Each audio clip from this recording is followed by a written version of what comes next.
and welcome to this week's YouTube video. Painting the essence of an object can seem hard, but remember we are always only ever really painting shapes, and so there is no reason why you cannot paint something that looks convincingly lifelike. Today I'm going to be painting this spaniel, and I want to talk about the importance of edges in your artwork.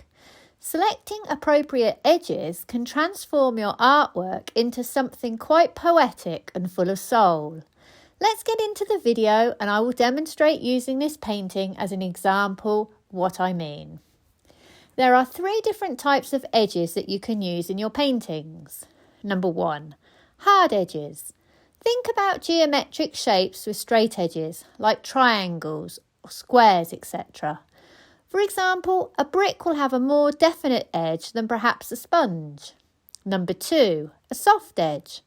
Think about objects that maybe have less defined edges, perhaps a woolly blanket or a tree.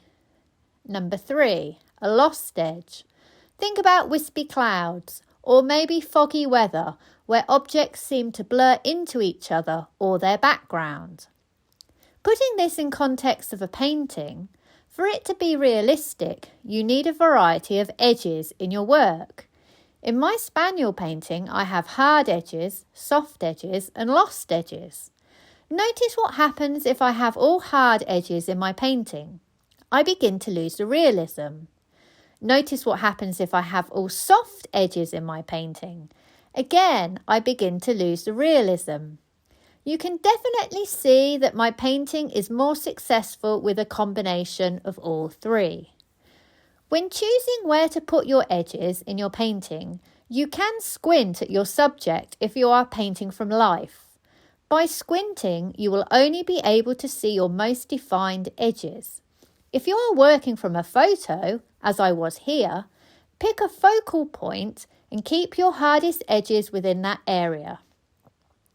What things can affect my edges? Value and colour.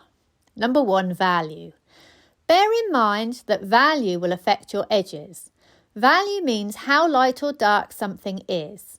If I have a light and dark area next to each other, this will produce a harder edge. I have a few areas in this painting where this is apparent. This area here is my hardest edge in the whole painting, followed by this area, then this area, then this area, and so on. Notice how the arrangement of these hard edges take you around my focal point. Where you have 2 similar values together, the edges become less defined. I am not necessarily losing them or softening them, but their reduced value makes them less prominent. If I turn my painting into black and white, you'll see what I mean. This area here. Although this area is outside my focal point, this metal clipped collar requires appropriate edges that describe it correctly. Had I softened my edges, it would have looked odd and not like a metal clip collar. As I have a limited value range in this area, it does not distract your eye from the focal point. Number 2, temperature and colour. When you place 2 similar value objects together, but of opposite temperatures and colour, for example, blue and orange, this will affect how you see your edges. For example, this area here is very similar in value, but because the temperatures are opposite, see how much it stands out. I therefore have to work much harder to lose that edge than down here, for example. This edge, on the other hand, is similar in value, similar in temperature and similar in colour. Therefore, losing my edge is much easier. How to paint soft edges. To paint a soft edge, I need to pull my paint from this area into this area. I always paint my background first and drag my object into the background.